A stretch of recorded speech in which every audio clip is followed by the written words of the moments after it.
is coming.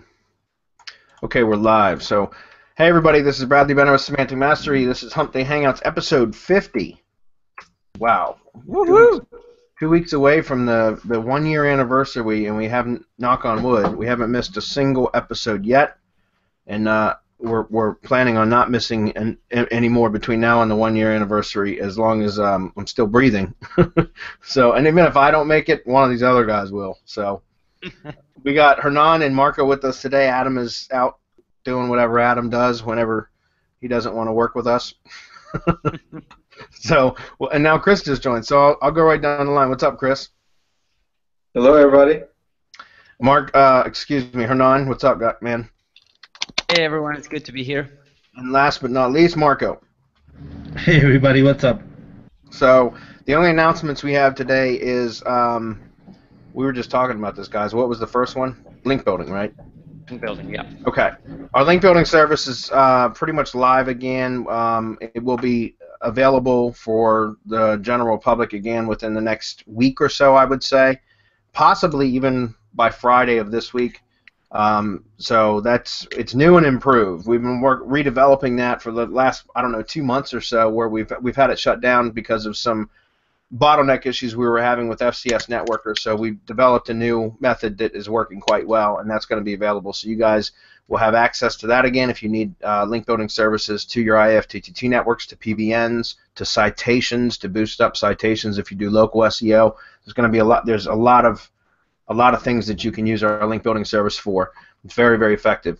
All right, number 2 is Videopowerhouse. We've been working on that now for what, 4 months? 4 I think about 4 months now. Yeah, 4 months, yeah. And we've got that about ready to open the doors. Probably within the next, I'd say, 7 to 10 days it will be available. Okay, and that's our video embed network. It's really quite powerful. We're going to continue to build it out, but when we open the doors in about a week to 10 days, like I said, we're going to have about 120 sites, Tier 1 sites available, and then there's basically an IFTTT ring around every site. So that's essentially 20 other sites. You know, everybody here knows what an IFTTT ring is. So it's backlinks, social signals, bookmarks, and embeds, another 20 properties around each one of the embed sites. So you're looking at, what, 2,400 Tier 2s. So you get 120 Tier 1 links or embeds and links, and then you get 2,400 Tier 2. So that's going to be opening up to the general public within the next, 7 to 10 days or so. And in order to get access to that, you're going to have to access that through the SERP Space dashboard. So I would recommend, if you guys don't already have that, go to SERP Space, that's SERPSPACE.com, SERPspace.com, and register a free account. And that way, when Videopowerhouse opens up, you can check it out and join us there. But it's going to be really, really good for video rankings. So yeah. Sorry, Bradley, but just to reiterate what you were saying about Videopowerhouse, these domains, these PBN domains, they have like really good metrics. You know, semantic mastery style. They have good trust flow and good DA and good link profile. So they were really good. And besides that, you get all of the IFTTT link juice that we always preach about. So there's nothing like this on the market right now. Right. You may see a couple of other video embeds networks and whatnot, but there is nothing like this because we are adding our own juice, you know, via IFTTT rings and whatnot. So it's going to be really powerful.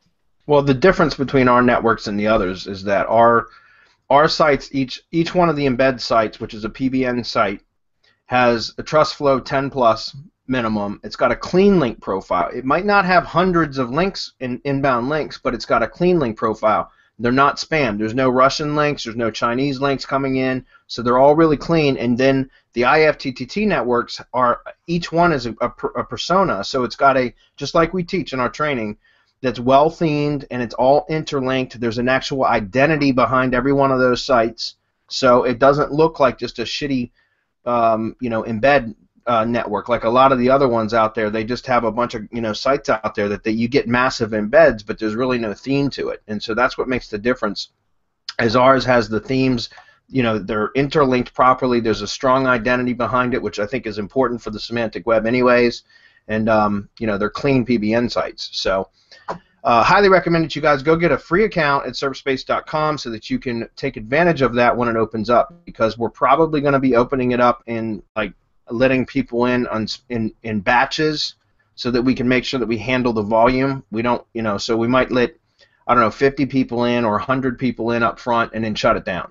And then open it up again once we've made sure that we can handle that volume, and we're going to continue to build that network out. So right now it's roughly 120 properties, but our target goal is to have, and that's tier 1 by the way, well, our target goal is to have about 600, and we'll have themed networks. Right now it's just a general network that pretty much anything can be posted to, other than like pharma and porn and stuff like that, obviously.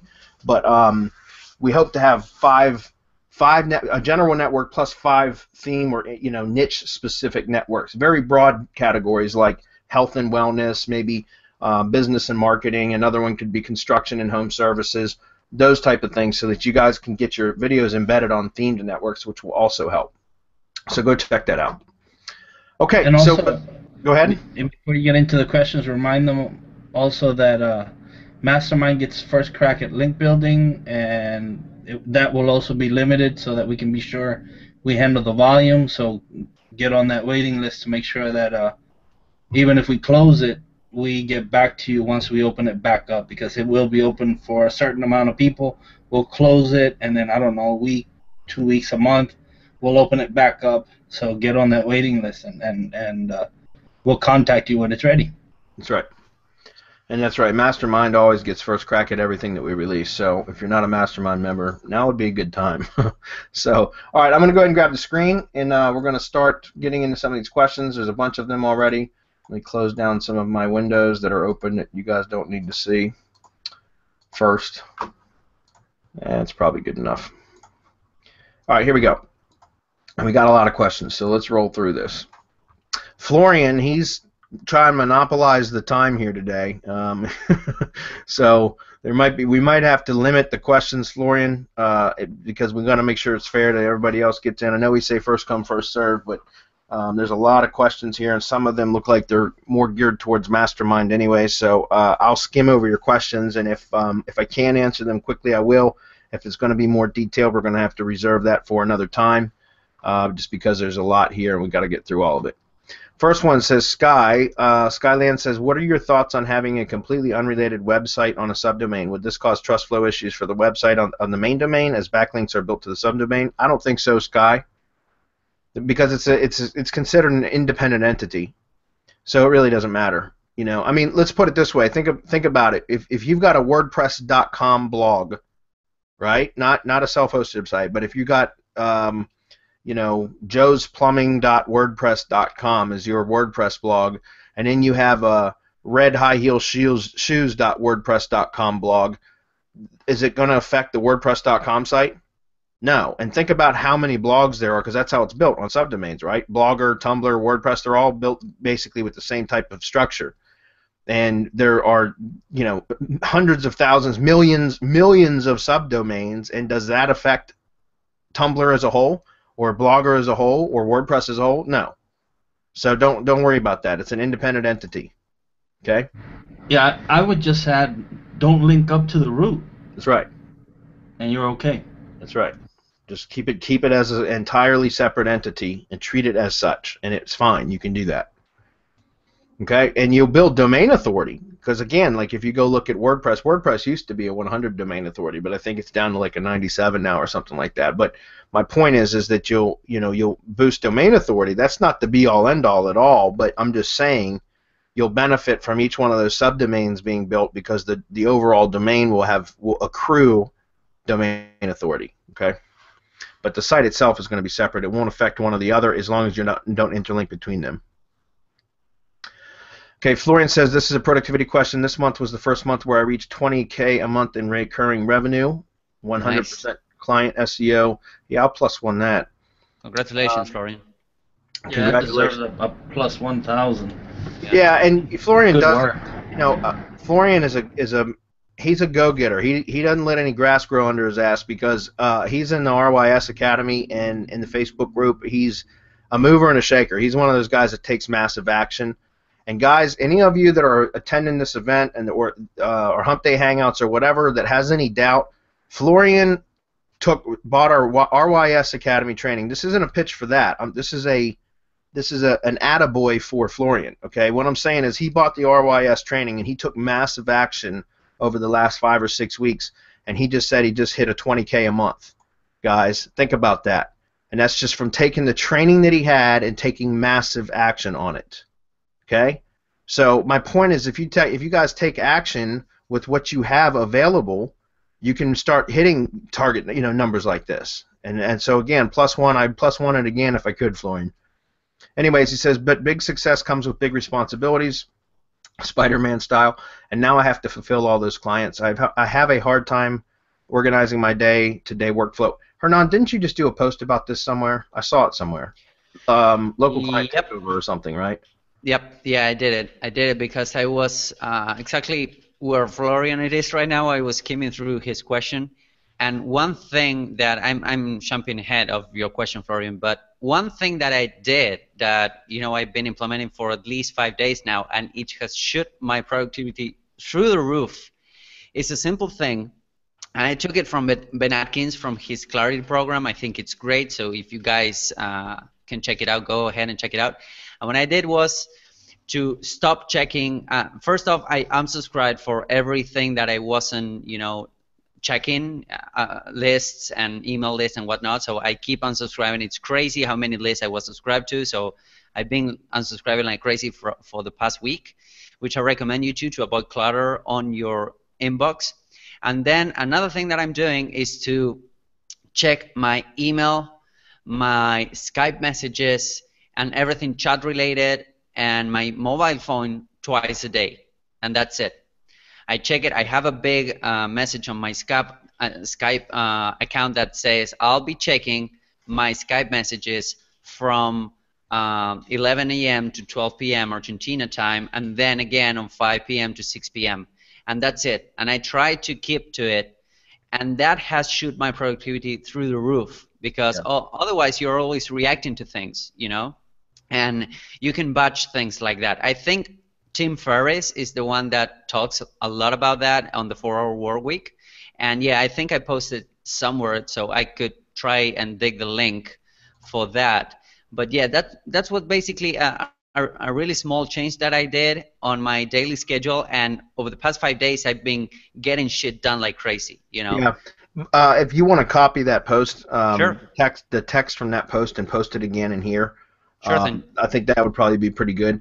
But yeah, Florian, and again, I agree with Hernan because that's something that I had to do. Is I unsubscribed from a million email lists as well. I only keep subscriptions to I unsubscribe from marketers lists. I subscribe to SEO, some SEO blogs and things like that, so that I can stay up to date with stuff going on in the industry. But from most marketers' blogs, like IM product blogs, I unsubscribe from their mailing list because they just always want to send you offers about the next shiny object, and that shit will ruin your business. Okay, trust me. Number one. So that's just one thing. Then, like Hernan said, try to respond to Facebook comments and stuff like that. Well, first of all, stay the hell out of Facebook. I know you're in the RYS Academy group, and so you're in there posting a lot, and that's great. But you guys notice, most of you probably know, I am in Facebook very little, and it's because to me it's a complete distraction. I absolutely despise Facebook, to be honest with you, because it is just, to me, it's a massive distraction. And those of you that have tried to connect with me on Skype, I completely ignored you or declined your connection request. It's because I use Skype for one thing, and that's to manage my outsourcers. Period. That's it. To communicate with my team of VAs. That's all I use it for. I don't want the distractions. Okay, so the only method of communication for me is Google+, and I try to go in once a day. I don't have scheduled time like what Hernan does, but usually what I'll do is in between projects, when I'm shifting gears from one project to another, I'll jump into Google+, and I'll take a look at the questions and comments, and I'll reply then if I have time. If I don't, then I'll put it off till a later time that day. I try to go in at least once a day and answer questions, but even some days I don't get to that. So, again, my point is to just spend as little time in those as absolutely necessary. What Hernan does with scheduling time might be the answer for you. And again, emails too. Treat emails the same way. Just check your emails, once a day or even twice a day in a window of time, because it's amazing if you were to actually track how much time. And I'm not speaking to you specifically, Florian. This is just everybody in general. If you were to track how much time you spent reading through Facebook posts or Twitter posts or Google Plus posts, LinkedIn, your email, marketing emails that you get, looking at all this other shit, Skype messages. If you were to track all those minutes throughout the day, you're probably spending an hour, 2, 3, even 2 or 3 hours a day wasting time on that stuff that you could have been doing something to move your business forward. So I totally agree with that. The next thing is you say, do I have a standard day-to-day workflow? Yeah, I do. Like I have set time to manage my VAs in the morning. I always have, I prefer to communicate with my VAs because they're in the Philippines. There's about a 12-hour time difference between 6 a.m. and 8 a.m. I'm an early riser. I start work early, so I'm usually in front of my computer by 6 a.m. And between 6 a.m. and 8 a.m. is when I'm available to be able to chat and communicate with my VAs as needed. Okay, and I'll be working on other projects in the meantime because I'm not always chatting with them for those 2 hours. But those are 2 hours of management time that are scheduled every day. And then what I do is I live by a Google Calendar. So I block time out to work on projects. And I never block anything less than an hour out. And in fact, an hour is usually too small of a time block for me because I usually need about 2 hours of time blocked out to work on any one project because everything has inertia. So it takes time to get into the groove of a project, and then once I do, I don't want to come out of that groove because I'm usually being, fairly efficient, fairly productive.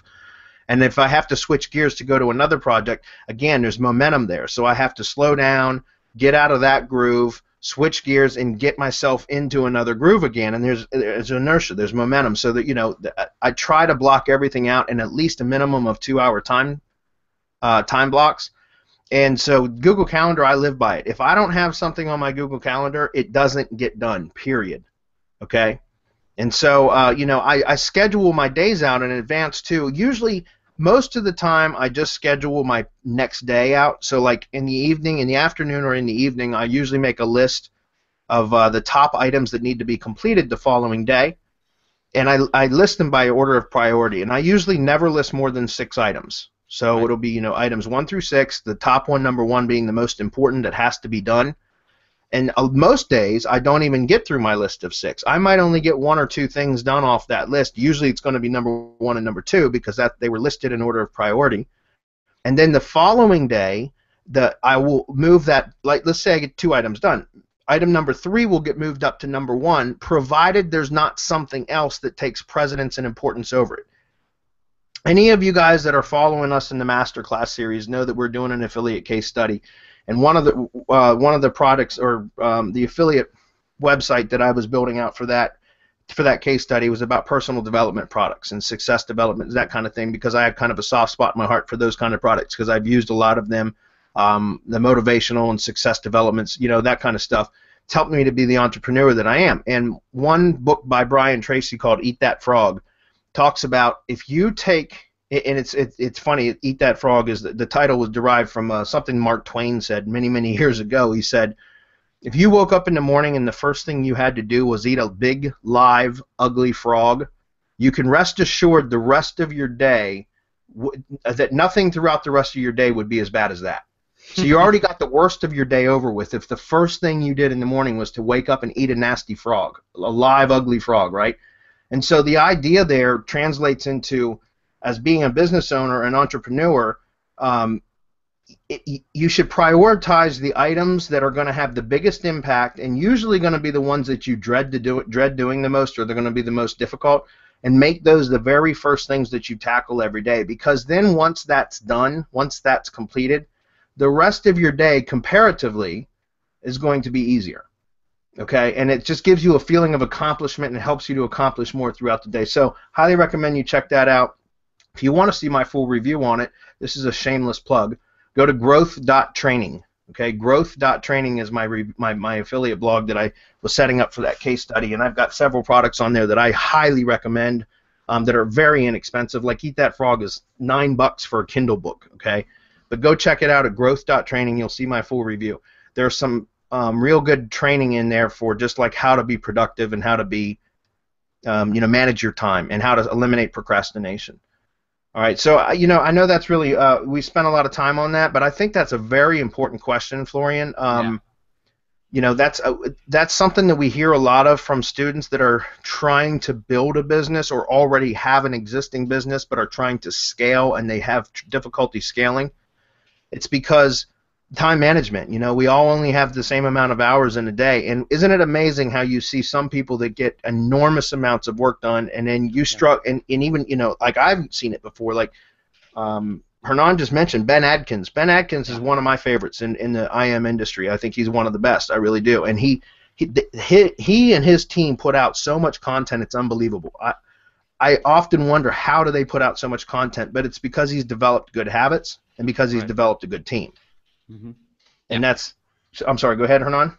No, I was about to say that, yeah, he mentions exactly that and exactly how he does it on the Clarity program, that I was checking it out last week, and he mentions that he divides his day into two big parts. One day he's consuming information from the people that are already where he want to be, and the other part of the day he is outputting or he's producing information, and he blocks everything else that he might be distracted with, and he's just output information and share awesome value, provided that he's always, growing his knowledge because he has been consuming a lot of useful information, the previous part of the day. So I think it's a genius way of organizing the day, and but you need to be really laser focused to really, multitasking.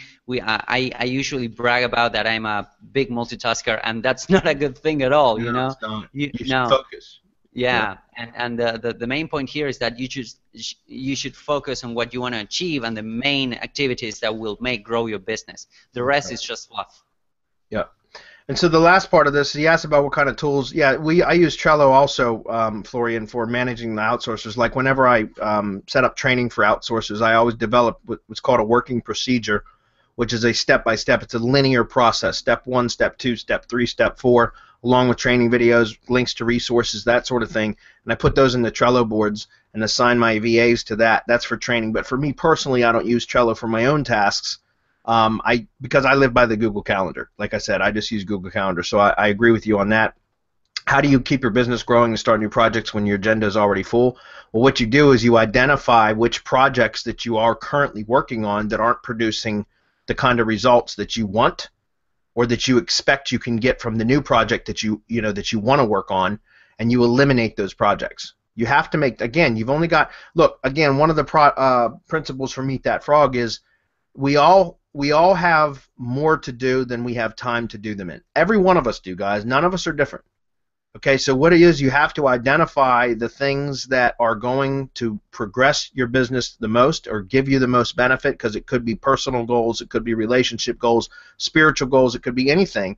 You have to identify which is going to progress you forward the most, and then eliminate the other ones, and you just have to let it go. You just have to know, because I'm the same way. I'll say, okay, you know what, I'm going to get to that later, and it's just something that weighs on me because I know in the back of my mind that it's something that I want to get to, but it's not important enough for me to get to. So instead, release that energy by just letting it go and saying, you know what, I'm never going to get to that. Forget about it. Let me work on this instead. So I know, and this kind of goes with your second part of the question, Florian, and then we have to move on. I know we spent a lot of time on this, but I do think this was an important question.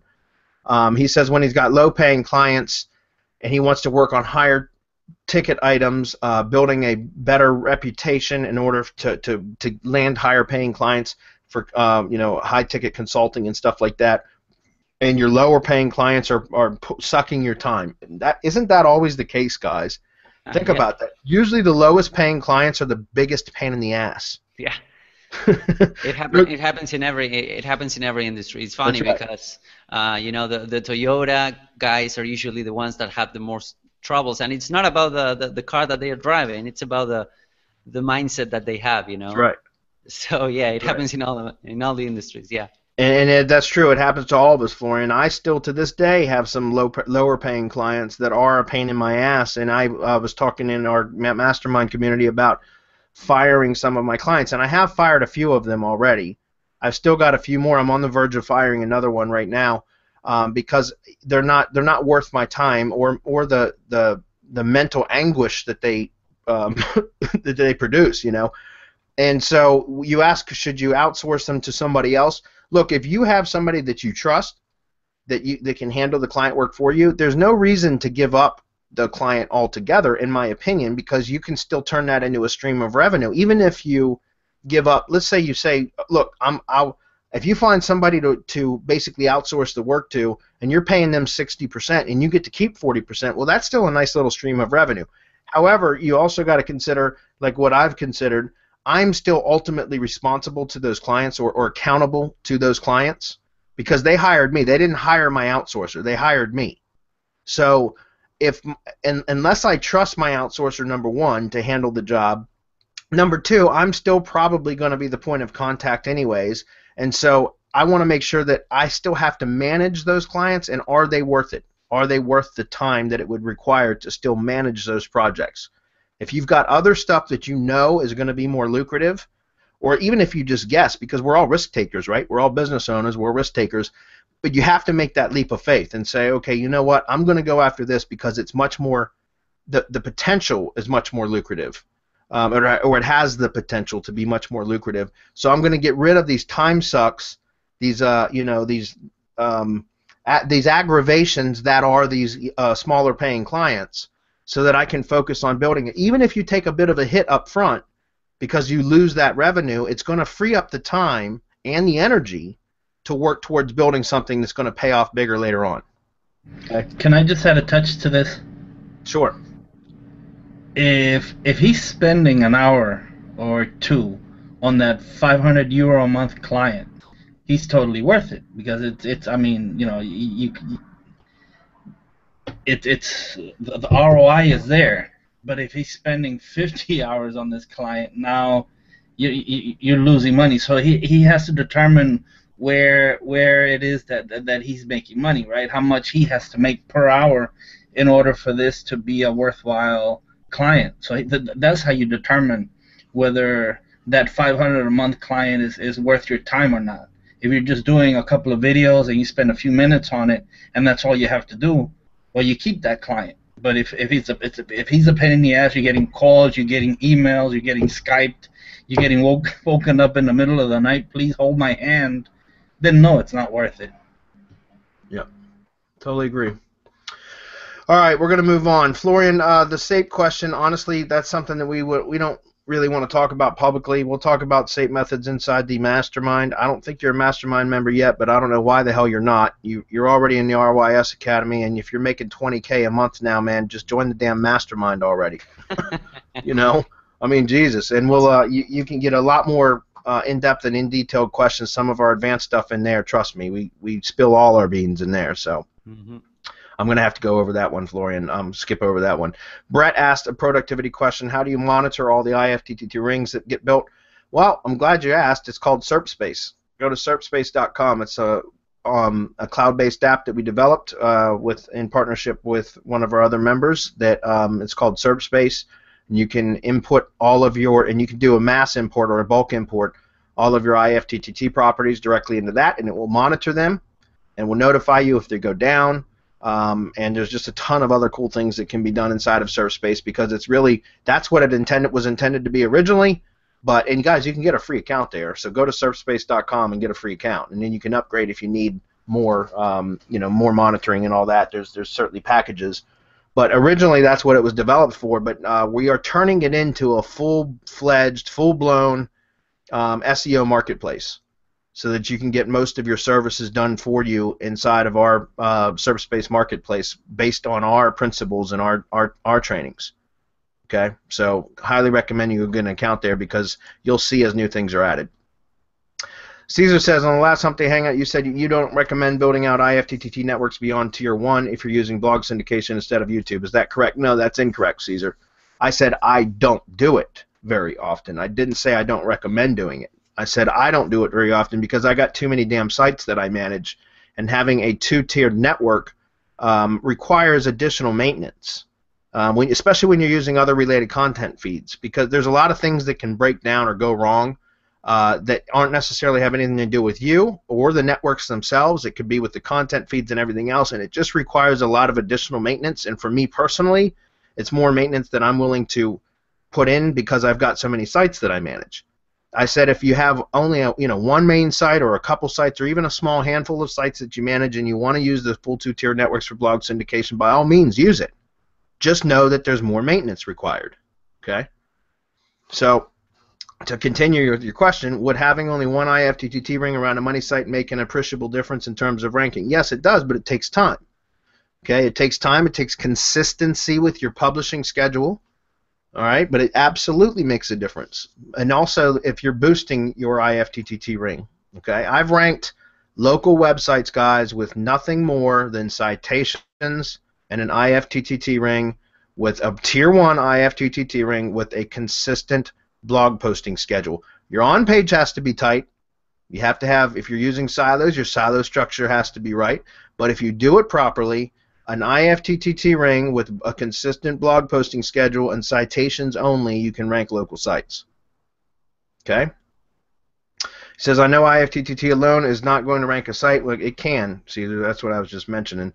But I thought a full two-tier network was always recommended to help boost rankings because you can't spam your tier 1 properties to push juice. Am I wrong there? Yeah, I don't know why you're so confused on this, Caesar, but that's okay. I'll answer that as well.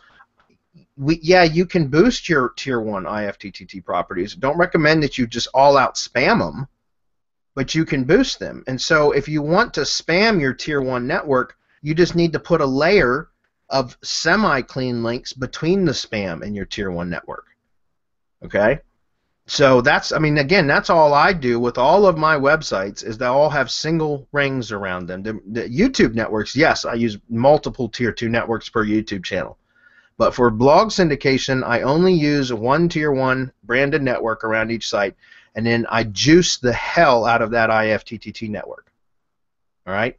I don't spam it. I didn't say I spam it, but I juice it. And by doing that, I put like a nice layer of FCS. That's what originally our link building service was a layer of FCS links boosting our IFTTT ring, and then we would GSA the FCS links. Now we've got a system link building service completely built upon GSA links with all the tier 1 GSA links as TrustFlow 20+. Mm-hmm. That works really, really well. If you have PBNs, you could use PBNs to link to your IFTTT properties and then spam your PBNs if they're those types of PBNs. You could use press releases. You could use, come on, help me out here, Hernan. What other? SAPE. You could use SAPE links. That's right. Mm-hmm. I mean, you don't need a ton, Caesar. You don't need a ton of links to use an IFTTT network. That's right. You just need a handful, to be honest. You just need a couple of links on your tier 1 if they're powerful enough, and then you can have, your PBNs, your lesser PBNs. I think someone mentioned 5-back network PBNs for tier 2. 5-back network, yeah. 5-back network, yeah. Stuff like SAPE, FCS, contextuals, GSA links. If you are into MonRobot or SENuke, as long as they are contextuals, that you can point at them. I mean, you don't need a ton of links. You could do with a ton of links on tier 3 and tier 4, but that's only for spam purposes and pushing juice and indexing. But you don't need that many links to rank a website. That's what I mean. Yeah. Along the same lines, if you're only building a branded tier 1 network, is the spun attribution link in the RSS still necessary since you're only syndicating to your branded properties? Well, you still need an attribution link because otherwise, I would still put the attribution link because that's how you eliminate duplicate content issues. Is because you're citing the source. Okay, so I always put that. And besides, why wouldn't you want a link pointing back to your money site from your content? Because remember. You could have links contextual links within the body of the post, absolutely, and we recommend that. But even if you didn't have a contextual link in the body of the post pointing to another page on your site, your attribution link is still going to drive juice back to your money site from that post that gets posted, reposted on Blogger, Tumblr, or WordPress or whatever. Okay, so I always recommend using the attribution link. Since directories are showing up now more often in organic search, would it be a wiser strategy to advise clients to try ranking their Yelp, Angie's List, etc. properties before their own website? Look, SEO, guys, is not about just ranking somebody's website. SEO is about optimizing and ranking all properties available. Okay? So, yeah, absolutely, you want to. Part of your job as a local SEO should be to optimize and rank their Yelp listings, their Angie's listings, their Yellow Page listings. Whatever properties are available to you that you can rank, go optimize those listings. Yeah. Spam the shit out of those if you have to. Careful with that. Let me rephrase that, because I don't want to. I don't want anybody doing something stupid. You can build links to those properties, and you just got to be careful which ones you're doing. If they've got do follow links pointing back to your money site, you don't want to spam them. And also, you want to treat those just like Tier 1 properties, just like Tier 1 branded properties, like what we were just talking about in the previous two parts of your question. So you don't need a shit ton of spam links to those properties. You need some good quality links to them, and then you could spam the good quality links. Right. Okay. Right. If you're doing, for example, Cesar, if you're doing a press release, you can list your website. You can also list another Tier 1 properties like your Google Plus page, your local business page, or your Yelp listing page. Get as many spots on page 1 as you can. That's the main point. Yep. Yep, and so that's the whole point. And so why not? Those are citations and parasite pages. That absolutely. I mean, again, our jobs as SEOs is to get leads coming into the business, get traffic to the business. Mm-hmm, mm-hmm. Whether that's through Yelp, Angie's List, Web 2.0, Facebook, Google Plus, Twitter, it doesn't matter what. It's our jobs to get traffic coming into the business. Period. And that's Amen. So all of those. So to answer your question here, yes to all of it. Okay. All right, we're going to keep moving. We're almost out of time. I can't believe it. These been some pretty long questions. Brett Lewis says, I'm using the Semantic Mastery RSS plugin and have the attribution anchor text set to naked URL and generic anchor text. I'm noticing that the links appear on Tier 2 posts in my ring properties. This seems a little unnatural for Tier 2 properties, and the way the plugin creates the attribution link, it actually turns the Tier 2 property into a Tier 1 property because the link is going directly to the money site. What is the best architecture for setting up proper Tier 2 rings utilizing the Semantic Mastery RSS plugin? Well, I have the example text right here on the actual plugin page right here. And it's set up for a reason. And that's for that reason, Brett. It's set up for that reason. So if you take a look, when you download the plugin, this is the free version. We have the premium version that you can get free inside the mastermind. But we have a premium version that adds a whole bunch of other functionality now as well. We're not probably going to sell that, but it's going to be available to mastermind. It is available to mastermind members. But if you take a look at the demo spin tax and you click this here, what do you see the difference? For branded network spin tax or Tier 1 only spin tax for your RSS plugin, our Semantic Mastery RSS plugin, it's set up like this. This is example spin tax. Obviously, you got to change it yourself. But for tiered network spin tax, what do? We remove the link back to the home page of the money site, and all it does is link to the post itself. Now, to clarify, yes, Brett, it still does link from Tier 2 back to the money site as well, but it's using the anchor text from the post. It's using the post title as the anchor text and linking to the post only. And that's why we do this, so that we're not leaving, we're not posting a bunch of links back to the homepage from across all your tiered networks. And also, the other part of that is exactly what we just talked about with Caesar, and that's if you're using a Tier 2 network, you should be using additional content, related content triggers, related content feeds. You should be finding related RSS content feeds to feed your Tier 2 networks beyond. In addition to what your money site posts are, so that you're not leaving a footprint. Look, let's put it this way. If you've got just a single Tier 2 network, you got your Tier 1 network, and then you got your 3 Tier 2 rings that are tied around Blogger, Tumblr, WordPress, and all you're ever doing is posting your own posts across all of those, you've left a huge footprint. There's no question.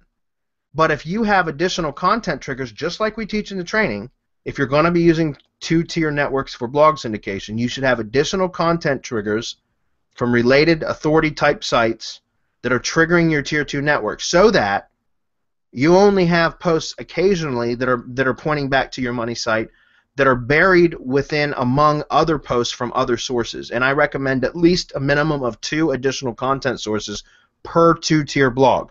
So if you have one full 2-tier network, you would have minimum of additional 6 content triggers. But you could even do, in the training, I talk about using 3. So that would be an additional 9 content sources.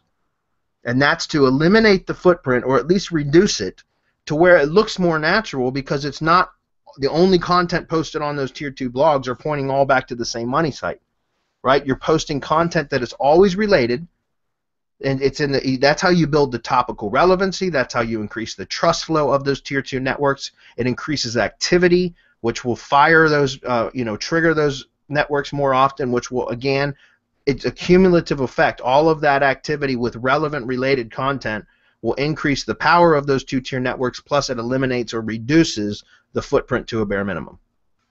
Okay? So first of all, just make sure you pay attention to how we set up the spin tax when doing tiered networks. You want to use this format here.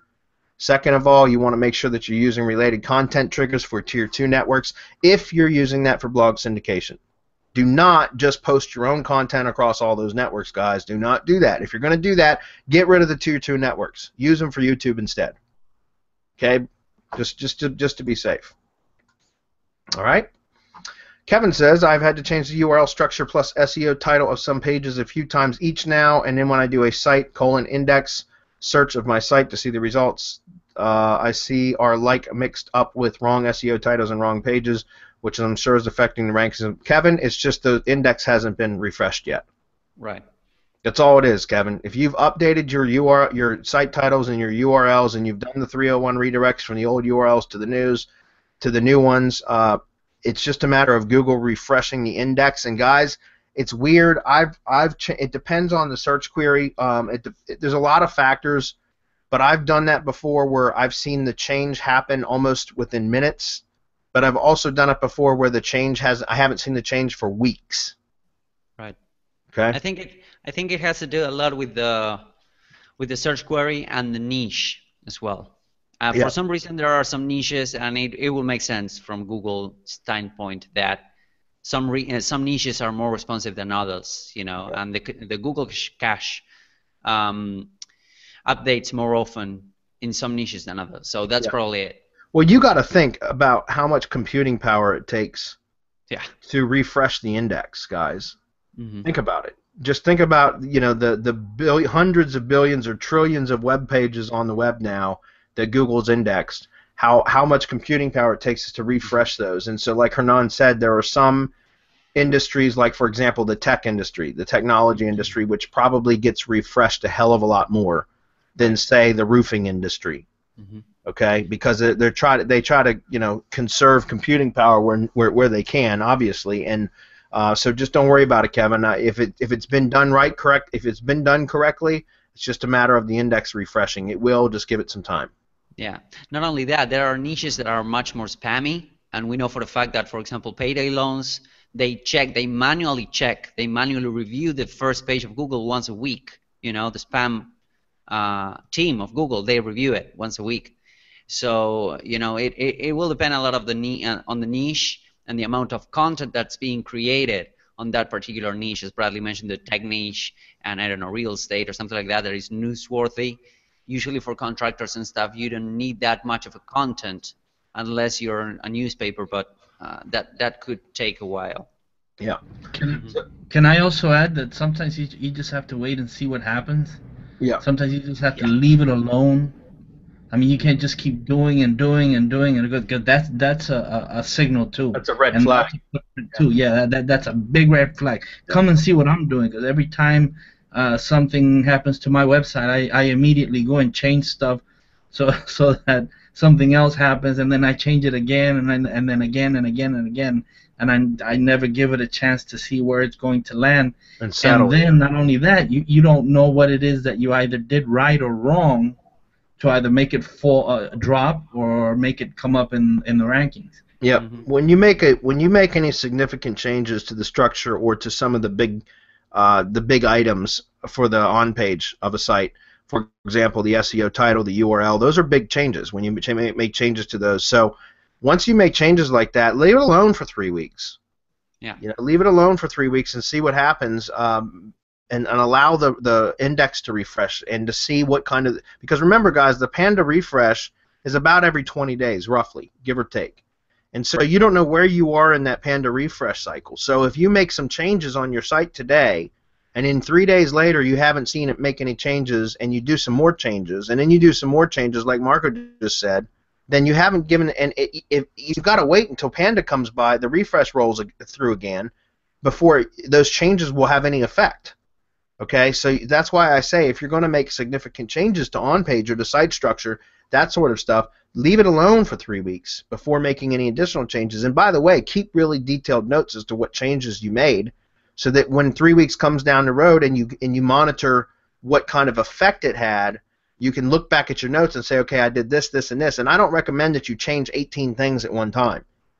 Change 2 or 3 things and leave it at that. That way you know whether it had a positive or negative effect, and you can narrow it down to 1 of 2 or 3 items that you modified, instead of doing like 15 changes, and then you have no idea which out of those 15 had a positive effect or negative effect or whatever. Okay? So I would do that, but also there's a couple things that you can do to force them to come take a look at it a little bit quicker. I would, you know, the one thing that works really well now is Twitter, guys. You can, if you were to take the link, the new link that you created, or the new, you know, the new URL or whatever, if you have a decent Twitter following and you go post that on Twitter, you'll see a bunch of spiders and bots come in. If you're using like live traffic analytics and stuff, you can see a bunch of crawls come in, and that can sometimes get Google to recognize it quicker. But again, most of the time you just got to wait. Okay. Ed Ryan says, hey guys, a big 5-0. Yep, I'm just starting out using subdomains on a .com WordPress theme site.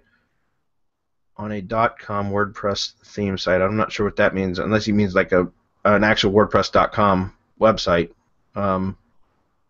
Maybe that's what he means. I think that was him, yeah. So he's using the free version of WordPress.com. Mm-hmm. Okay, the site referred to below will be a .com site for video syndication embeds, and maybe some more added content in each post in that embed, other than just the video description already there from the embed. Okay, if I am doing gutter cleaning all over the country, I was thinking of purchasing a domain like Gutter Cleaning Contractors Reviews or National Gutter Cleaners Reviews.com to stay away from the exact match with local modifier in the domain name. Yeah, first of all, I would do something like that. However, those are both extremely long domain names, and I wouldn't recommend using 4-word domain name. Try to keep it something shorter, you know, gutter contractors, or, you know, I don't know. I'd have to think about it, but I would come up with something better. I would keep it a much shorter domain if possible, and make it more of a branded type domain. Something that you can create a brand around. Don't worry about the keyword so much, because you can get the keyword at the page level. Okay, so I recommend that you keep it more of something that you could literally build a brand around. Okay, and much shorter than that. That would be an awfully long domain name, and I think those big long domain names are stupid. I'm not calling you stupid, Ed. I'm just saying I think those big long domain names are dumb, and I think they're actually not they're kind of a spam signal. Number 2 is, what is the best practice when targeting the geo areas I want to hit? Well, silo your site, Ed. If you don't know what a silo is yet, well, I think you do, because you just mentioned it here. I didn't finish reading your question. Create a new subdomain each time I go into another area city, and name the subdomain by state, and then create pages or posts specific to cities, counties within that state, like a silo. Yeah, that's probably how I would do it. It depends on the site, Ed. It really, there's a lot of variables there. I like the subdomain method for myself. I would probably do it on a state-by-state basis that way, so that you could cover multiple cities per subdomain site, you know, any of the cities within that particular state. So that's, you know, if I was to do it, I would set it up with the state subdomain, and then the silos would be counties, would be the parent level, the top level category, and then the subcategories would be cities. And then I would have posts as my supporting posts for long tails and supporting keywords for the cities, or for various industries within that city. So if that makes sense, what I'm talking about is it would be the silo structure would end up being a parent page and a child page, and then posts would be the third level down. The top level category would be the county. Then the secondary level or the subcategory would be the county. The city, and then the posts would be the actual keyword plus service posts. Okay, that's how I would do it, and that's what's called a complex silo structure. If you wanted to be a bit more simple, you could just go with subdomain as the state, and then just use top level pages and categories and posts, so that you're not using subcategories. And I would go with the cities, the major metropolitan areas, as the top of the silo, and then I would use the supporting posts to cover keyword plus service for each city. Okay, that would be a simpler method. I would probably go with complex personally myself, but it takes a little bit of planning to develop a site like that before you start building. All right, please elaborate on this. Yeah, that's about as much time as I can give it today, Ed, but that's what I would do. I had some training. Let me see if I have these. If I don't have it in here, I'll make sure that we add it. I don't know why I haven't bookmarked that yet. I've got some silo training that we've given a couple times. Yeah, apparently I haven't bookmarked it, about simple silos and complex silos, and that might help you kind of decide on what kind of structure to use, Ed. I'll have to find the links. They're in my YouTube channel, set of Semantic Mastery, so I'll grab the links and I'll post them at the top of this events page. Yeah, maybe we could add it to. Is it already on our knowledge base? If not, we could add it. I don't know. I keep meaning to bookmark those, and I never do. So, but Okay. we'll try to remember to do that. All right, we've only got time for about 2 more questions, maybe 3 if we hurry. Wade says, "Hey guys, I hate to miss this live, but certainly looking forward to the replay. With the knowledge you have, I want to ask for help putting together a list of modifier keywords to help in putting together better long-tail keywords. Been looking for a while. Thought this would be perfect." You know, Hernan, you can add to this too, but I think modifiers. I don't know, because I don't really have a modifier list that I use. It's kind of like I just use long tail phrases that I find from like Power Suggest Pro, so like Right. Google Suggest keywords. Those are the ones that I like to use as long tail phrases and variations, because it spits out so many anyways that are such long tail, and they have different modifiers. Yeah. That's what I use. So, Yeah, you could use that's Power Suggest Pro, or you could go to keywordshitter.com as well. Yeah.